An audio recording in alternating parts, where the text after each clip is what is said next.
বিসমিল্লাহির রহমানির রহিম।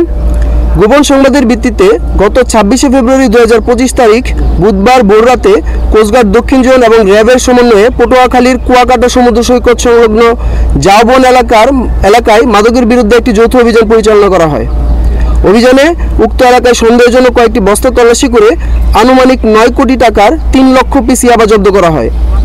জব্দকৃত ইয়াবার আইনানুগ ব্যবস্থা গ্রহণের জন্য কলাপাড়া থানায় একটি মামলা করা হয় এবং নমুনা হিসেবে 20 পিস ইয়াবা সংশ্লিষ্ট থানায় জমা দেওয়া হয়।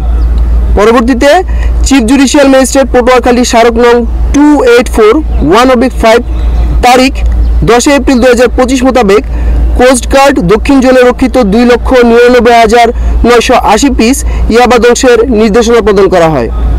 প্রাপ্ত নির্দেশনা মোতাবেক অদ্য 17 এপ্রিল 2025 তারিখ সকাল 10টায় বাংলাদেশ কোস্টগার্ড বেস ভোলায় নির্বাহী ম্যাজিস্ট্রেট ভোলা এবং সহকারী পরিচালক মাদকদ্রব্য নিয়ন্ত্রণ অধিদপ্তর ভোলা এর উপস্থিতিতে 2,99,980 পিস ইয়াবা ধ্বংস করা হয়।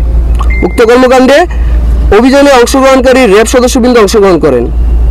দেশের আইন শৃঙ্খলা পরিস্থিতি স্থিতিশীল রাখতে বাংলাদেশ কোস্টগার্ড 24 ঘন্টা টহল জারি রেখেছে, যার মাধ্যমে কোস্টগার্ডের আওতাধীন উপকূলীয় এবং নদী তীরবর্তী অঞ্চলের আইন শৃঙ্খলা পরিস্থিতি অনেকাংশ উন্নত হয়েছে।